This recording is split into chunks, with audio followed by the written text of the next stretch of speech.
$500 billion खर्च करके अब सऊदी अरब बनाने वाला है दुनिया का एक अनोखा शहर जो लाल सागर पर तैरेगा। सऊदी के प्रीवियस प्रोजेक्ट न्यूम सिटी के पास 7 किलोमीटर के दायरे में बनाया जा रहा है ये शहर। और दिलचस्प बात यह है कि 8 कोनों वाला ये शहर आधा रेत और आधा पानी पर टिका होगा।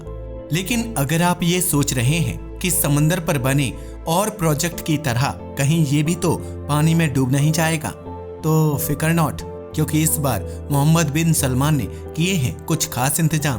तो आखिर क्या है वो और क्यों सऊदी अरब इस प्रोजेक्ट पर इतना पैसा बहा रहा है, ये सारी इंफॉर्मेशन तो आपको इस वीडियो को पूरा देखने के बाद ही पता चलेगी।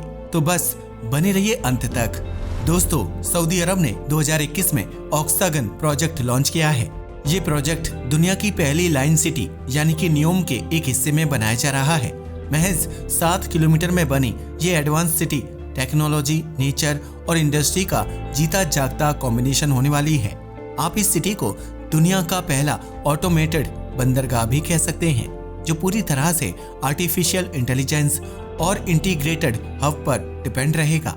लेकिन सऊदी प्रिंस ये सिटी बना ही क्यों रहे हैं? तो ये तो सभी जानते हैं कि 1938 में तेल के कुएं खोजने के बाद सऊदी की इनकम का सबसे बड़ा सोर्स यही तेल के कुएं हैं। लेकिन सवाल ये है कि आखिर कब तक, क्योंकि 2050 तक तो ये तेल खत्म ही होने वाला है। फिर सऊदी अरब क्या करेगा? तो फ्यूचर में ऐसे क्राइसिस और आने वाली गरीबी से बचने के लिए सऊदी अपने टूरिज्म को बढ़ावा दे रहा है। सऊदी के प्रिंस मोहम्मद बिन सलमान का मानना है कि ये ऑक्सागन सिटी न्यूम और सऊदी अरब में आर्थिक विकास के साथ टूरिज्म को सपोर्ट करेगा। रिपोर्ट्स की माने तो 2021 में शुरू हुआ ये प्रोजेक्ट 2030 तक कंप्लीट हो जाएगा। न्यूम के सदर्न वेस्ट एरिया में बनाया जाने वाला ये ऑक्सागन सिटी न्यूयॉर्क से 33 गुना बड़ा होगा। ये पूरा शहर आर्टिफिशियल इंटेलिजेंस पर बेस्ड रहेगा और ये शहर लाल सागर पर तैरता हुआ बनाया जाएगा, जो पूरी तरह से क्लीन एनर्जी पर डिपेंड होगा। मतलब कि सोलर पैनल और पवन चक्कियां इस शहर की एनर्जी और एग्रीकल्चर का सोर्स रहेंगी।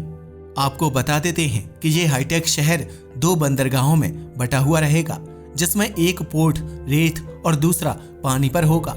इस फ्यूचरिस्टिक हब में न केवल फैक्ट्रीज और इंडस्ट्रीज बल्कि मैन्युफैक्चरिंग यूनिट्स भी कंस्ट्रक्ट की जा रही हैं। इस सिटी की एक और खास बात यह है कि इसे स्वेज नहर के बिल्कुल पास बनाया गया है। अब इससे सऊदी अरब को क्या फायदा होने वाला है? तो स्वेज नहर वर्ल्ड ट्रेड के एक्सपोर्ट इंपोर्ट 12% का कंट्रीब्यूशन करती है। तो यहाँ से हर रोज कई जहाज होकर गुजरते हैं।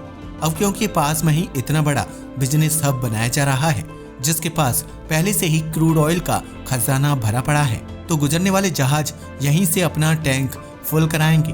तो हुआ ना सोने पर सुहागा। और तो और इस सिटी के बीच एक रिवर भी बनाई जाएगी, जहां पर व्यापारिक जहाज आसानी से आ जा सकेंगे। तो ये ऑक्सागन सिटी सऊदी अरब का इंटरनेशनल पोर्ट होने के साथ सोने की चिड़िया भी बनने वाली है, क्योंकि अब इंपोर्ट और एक्सपोर्ट करने वाले जहाज डायरेक्ट फैक्ट्रीज से डील करेंगे, तो कम लागत में मुनाफा भी ज्यादा होगा। अब आपको ये भी बता देते हैं कि इस सिटी का 80% हिस्सा इंडस्ट्रियल एरिया रहेगा, जहां सारा काम रोबोट्स और आर्टिफिशियल इंटेलिजेंस से होगा। तो मैन्युफैक्चरिंग के दौरान लेबर चार्जेस बचेंगे, साथ ही काम भी जल्दी होगा। तो भविष्य में ये शहर वर्ल्ड ट्रेड का सबसे बड़ा सप्लायर भी बन सकता है। इसके अलावा अब सवाल ये है कि कहीं सऊदी अरब के बाकी प्रोजेक्ट की तरह जिस प्रोजेक्ट पर प्रिंस सलमान इतना पैसा बहा रहे हैं, कहीं वो पानी में तो नहीं बह जाएगा?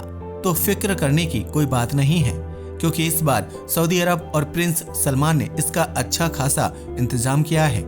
इस सिटी को ऐसी मशीनरी पर डेवलप किया गया है कि पानी का लेवल कम और ज्यादा होने पर इसे 1 किलोमीटर तक ऊपर और 1 किलोमीटर तक नीचे किया जा सकता है।